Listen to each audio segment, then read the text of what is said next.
I want to talk about tithe, and I just want to start by telling you of an experience that I had when, for those who've been watching a lot of my videos, you know that I grew up in the SDA church, and but I left the corporate church. I left the nominal SDA church, and I mostly worship at home. I'm pretty much still an SDA. I have the same beliefs that SDAs had. I'm talking about the old SDAs, not these new SDAs who believe in the Trinity and all this garbage that's not found in Scripture. That's not me, condemning them, because I even, to be honest, at one point I also believed in the Trinity, but I I forsook that false belief when I started, reading the Bible for myself and not following anyone. Um, the Trinity being just one of many things that I don't agree with. That the the modern day SDAs believe. I mean, there's the issue of abortion, and the misuse of tithe, which is what I'm going to talk about in this video. And these having female pastors and female elders, and this heavy rock music that they play nowadays. There are many things I don't agree with, but the Trinity being just one of them. And I would say maybe the major one. So I was just saying, I wanted to tell you about an experience that I had when I left the SDA church. So when I didn't straight away tell my relatives that I'd left, because I kind of had a feeling that was going to, because their eyes haven't been open to things that my eyes have been open to. They were probably going to, I knew that it was probably going to start arguments, and I didn't want to just tell everyone at the same time, or immediately when I left the nominal SDA church. But when I did tell some of them, you know three of them who are my relatives said to me, "What about tithe?" you know which I think is a very, it's a very, it's a very foolish thing to say. That I tell my relatives. One of them is my brother, my younger brother, who's a pastor, and the other one is, two of them are my uncles. Uh, all three of them, when I said that I'd left the SDA church, all three of them said to me, "What about tithe?" So the reason why I was saying that's a foolish question to ask me is because if I've left the SDA church, they should have, you know, the church. If I leave the SDA church, if anyone leaves any church, why would you ask them, "What are you doing with your tithe?" Then obviously you give it to those that you, to the new denomination that you're going to. But in my case, I had already, for some time I'd been giving my tithe to ministries that were doing God's work, because they're, if you, like I already said, the tithe is being misused and has been misused for a long time in the SDA church. They, I don't know if they're still doing this, but I won't be surprised if they are. They were even putting tithe in the stock market, which is, it's kind of like a form of gambling, abusing tithe money. And what SDAs will say about this is that, it's not your business what the church or the denomination does with your tithe. You just have to be faithful in giving back your tithe. And I'm sorry to those who think like that. That I think that's a very, it's a slavish way of thinking. It's that you're under mind control when you talk like that. Because it's your responsibility where you put your tithe. Because if your tithe is going to be used, by the way, this is one of the other things that tithe is being used for. It's being used to sue God's true saints. Those who have left the nominal SDA church and are worshipping or have started their own small groups. And if they continue to use, if in their name they have the word Adventist or Seventh Day or something like that, the General Conference of Seventh Day Adventists takes them to court for using that name. Why? Because the General Conference of Seventh Day Adventists has trademarked the name Seventh Day Adventists. So it basically is like a business. Like how Coca-Cola is trademarked. It's the same with the words, with the name Seventh Day Adventist. It's also been trademarked as well. So yeah, so I was just saying to those who say it's not your business what the general conference or the conferences of the SDA Church are doing with your tithe. Well, there are many things I can say about that. First of all, it's my tithe. Okay, what I do with my tithe is between me and God. No one should even be asking me what about tithe. You know, that's none of your business. You know, you do what you want with your tithe, because at the end of the day, I don't answer to these three relatives of mine that asked me what about tithe. It's not your business. um, I'll answer to God if what I'm doing with God's tithe is wrong by giving it to those who are sharing present truth. um, then I'll answer to God, just like how you answer to God. But I you know mind control is satanic. You know, this thing of following corrupt leaders and allowing them to mislead you. I'm not one of those. You know, I like to use my brain. I'm a free thinker, and like to use my God-given thinking critical skills. I don't believe in submitting my conscience to another man or woman.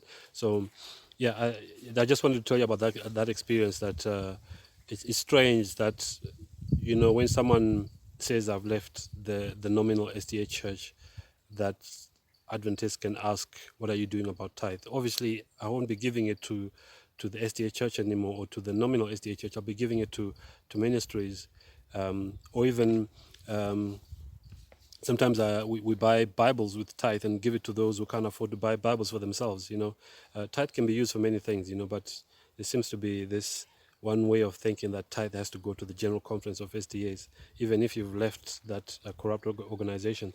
So let me just get into my notes here. I just wanted to say the word tithe simply means tenth. It's a tenth of your earnings or wages or whatever profit you make or whatever gain you make. Okay, so God is fair and only asks for 10% of whatever gains or profits you make. He does not ask or demand for 40% of your wages like the authorities do. It is often said that we pay tithe. Personally, I like to say we return tithe rather than pay tithe, because we cannot pay God. Because remember, when we return tithe, we say we're giving it back to God. Okay, so we don't pay God. Something else I wanted to mention actually before I carry on is that it seems there are some Christians who think that, you know, returning tithe faithfully somehow gives you a key to God's kingdom. That's not the case. I mean, if you return tithe faithfully, which there are a lot of Christians who do that, and I might talk about, you might have noticed I talk about SDAs quite a lot, or the denomination of SDAs, because I'm talking about my personal experiences. I don't want to talk too much about things that I don't know. So there are some SDAs and some Christians who are very faithful at returning their tithe, but they're wicked. You know, it's a bit like vegetarianism. Vegetarianism or veganism is emphasized quite a lot in the SDA church, but I've met a lot of wicked and evil vegetarians. You know, vicious. I like to call them vicious vegetarians or vicious vegans. Being a vegetarian doesn't make you a good person, and returning your tithe faithfully doesn't make you a good person. If you are not Christ-like, you know, God is concerned about us having a Christ-like character rather than money. He doesn't need, you know, I'll read a verse here that says that God doesn't need anything from us. What he's more concerned about is us being obedient to him and being Christ-like.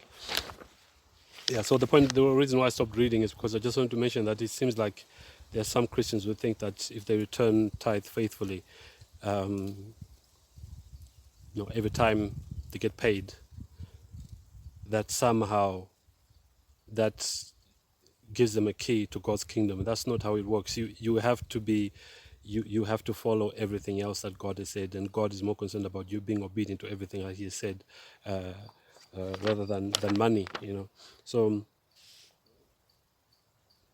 the first place where tithe is mentioned is Genesis 14:18, and Melchizedek, king of Salem. This is what it says: Melchizedek, king of Salem or Salem, brought forth bread and wine, and he was the priest of the Most High God. And he blessed him and said, "Blessed be Abram of the Most High God, possessor of heaven and earth. And blessed be the Most High God, which hath delivered thine enemies into thy hand." And he gave him tithes of all. Okay, this is Abraham, or Abram at this point, gave Melchizedek um, uh, tithes. Tithes are also mentioned in the New Testament, which means that they are still relevant. Just like the Sabbath. There's some Christians who say the Sabbath is not relevant anymore. It's from the Old Testament, but it's mentioned several times in the New Testament, especially in the Book of Acts. So Numbers 18:21, and behold, I have given the children of Levi all the tenth. The other word for tenth is tithe in Israel for an inheritance for their service which they serve, even the service of the tabernacle of the congregation. So these are my words, which I'm going to read next. These days, tithe is given to pastors through a centralized governing body of denominations. The majority of Christians return tithes to the various denominations, even if they know that the denominations are in apostasy. I personally give my tithes to Christian ministries that are sharing the undiluted gospel rather than give it to pastors or ministries that are preaching lukewarm sermons. I also use it to buy Bibles that I give to those who can't afford them for themselves.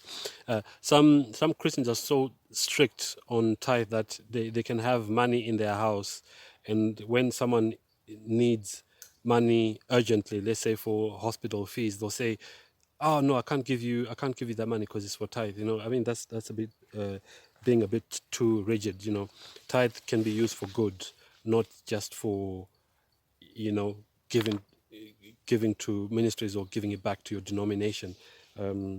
If you have tithe and you know that someone is in desperate need of help, and that help requires finances, then I don't see anything wrong with using tithe to help that person.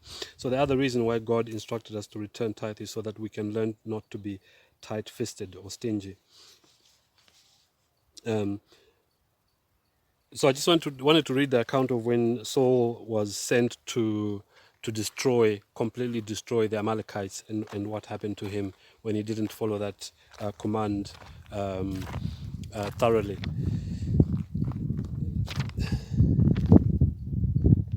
So this is from 1 Samuel 15:9. But Saul and the people spared Agag. Agag was the king of the Amalekites, and the best of the sheep. He was supposed to destroy everything, including the animals.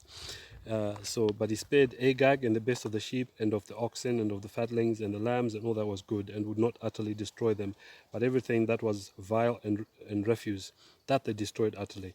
Then came the word of the Lord unto Samuel, saying, It repenteth me that I have set up Saul to be king, for he is turned back from following me, and hath not performed my commandments. And it grieved Saul, and he cried unto the Lord all night. And Samuel came to Saul, and Saul said unto him, Blessed be thou of the Lord, I have performed the commandment of the Lord. So I'm skipping some of the verses. I don't want this to be too long. And Samuel said, What meaneth then this bleating of the sheep in mine ears, and the lowing of the oxen which I hear? And Saul said, They have brought them from the Amalekites, for the people spared the best of the sheep and of the oxen to sacrifice unto the Lord thy God, and the rest we have utterly destroyed. Wherefore then didst thou not obey the voice of the Lord, but didst fly upon the spoil, and didst evil in the sight of the Lord? This was Samuel asking Saul. And Saul said unto Samuel, Yea, I have obeyed the voice of the Lord. He was trying to argue. And have gone the way which the Lord sent me, and have brought Agag, the king of the Amalekite, and of Amalek, the king of Amalek, and have utterly destroyed the Amalekites. Because of the fact that Saul didn't utterly destroy the Amalekites, we find that in the book of Esther, we have a character called Haman, the son of Hammedatha, the Agagite. He was an Amalekite, basically, because of the fact that Saul didn't totally, completely, utterly destroy the Amalekites. We have this character who then wanted to destroy God's people in Persia. The only thing that saved them is that God then opened a way for Esther to become king, and because of her, the Jews were spared, and Haman ended up being hung on the gallows that he had prepared for Mordecai. So yeah, it's only to make the connection between Agag, the Amalekites, and Haman we find in the book of Esther. Verse 21 onwards, it says, But the people took the spoil, sheep and oxen, the chief of the things which should have been utterly destroyed, to sacrifice unto the Lord thy God in Gilgal. And Samuel said, Hath the Lord as great delight in burnt offerings and sacrifices as in obeying the voice of the Lord? Behold, to obey is better than sacrifice. This is the point, the main point I wanted to make out of this story in 1 Samuel. Behold, to obey is better than sacrifice, and to hearken than the fat of rams. For rebellion is a sin of witchcraft, and stubbornness as iniquity and idolatry. Because thou hast rejected the word of the Lord, he hath also rejected thee from being king. So it's better to obey than, there's no point of like being very strict and consistent in giving tithe or returning tithe to your various denominations when you don't obey everything else that God has commanded you to do.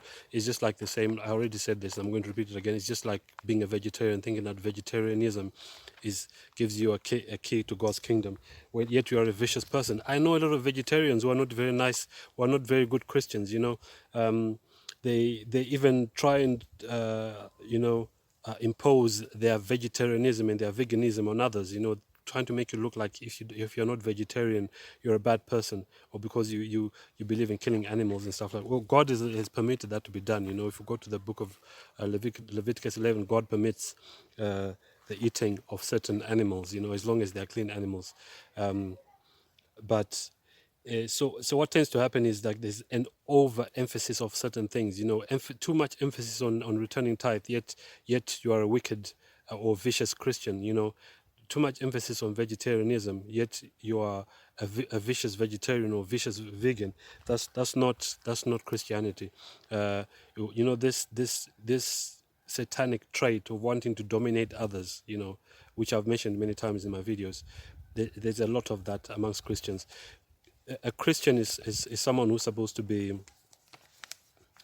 have all those attributes of Christ. It's not just about returning tithes and faithfully and being a vegetarian. It's about being Christ-like. Christ was compassionate. He was empathetic.